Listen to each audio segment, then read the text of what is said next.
Syrian Girl, there's all sorts of news about Syria today. Can you just bring us up to date on what has happened? Well, I expected that we would see something from the powers that be on the Ides of March. I'm talking about NATO and co. The Ides of March was around 15th to 17th of March, and that's when the initial protests began, the initial opposition movement protests. So I expected to see protests planned by the opposition around this time. And what we saw yesterday was massive protests in Syria for the reform process and against the insurgency. And some of the people in the protest were actually pro-government as well. So that was not so much seen in the Western media, just in on Syrian TV, and it was sort of noted by the Western media and explained away. But as I understand it, no footage of it was shown widespread. But what we do get on the Western media, what we do see being reported, are these twin bombings in Damascus that happened today. So it's interesting to see what is concentrated on in Damascus. Uh, Yesterday, I was quite hopeful. I thought we saw the end of this, but now I see that, in fact, my expectations for this Ides of March time is worse than imagined. There's been 44 killed, confirmed as of now, and 160 injured. I'm not sure if these numbers are going to change, but those are the numbers I have right now. And the bombing is in two areas. One is in Independence Square, and one is in Sahat al-Umayyin, Umayyad Square, which is the biggest square in Damascus. It's the center. And that's where most of the people were at the rally yesterday. Um, Millions of people were there yesterday, just yesterday. And it's actually in an area that is very old.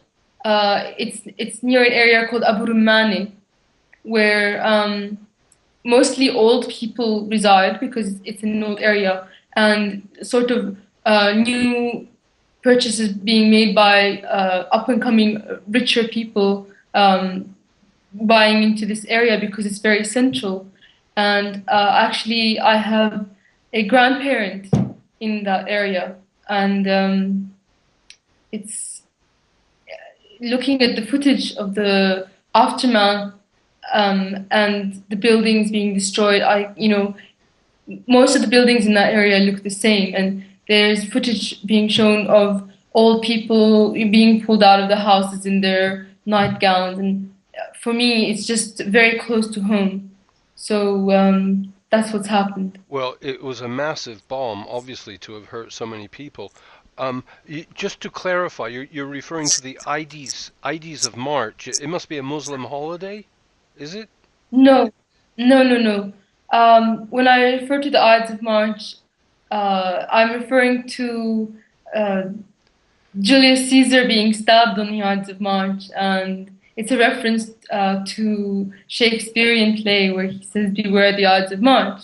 And it Oh, seems for the in elite circles, it seems to be a time where March bad things tend to happen, and we know that the invasion of Iraq was in March, so it's kind of bad luck I expectation. see. Good. Anyway, it's clarified. And what do you think the message is behind the bombing, and who is Syria pointing a finger at, saying who did it?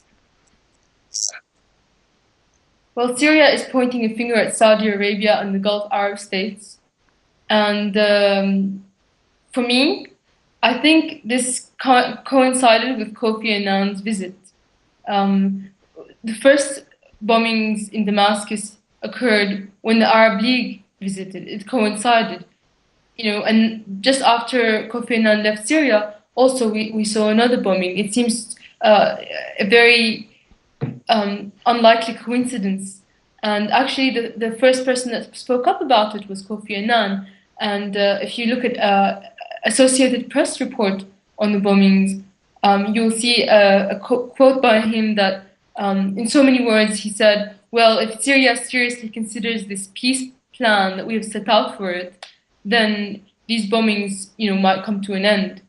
So to me, that sounds like a thinly veiled threat. If you don't comply, then you're going to continue to see destabilization and sectarian civil war in your country. And I thought that, all the masses of Syrians coming out in opposition to this conspiracy was going to be the end of them, but I guess they haven't given up. And they happened now. I realize they happened while Kofi Annan was there. It was like a message to him as well, the big rallies. Uh, I think maybe at the same day that he left, they happened. So yeah, it was a message. They talk in actions more so than words. Countries. Well, now the actions of today are bombs in Damascus. So I wonder if Syria is going to respond or just take it on board and continue.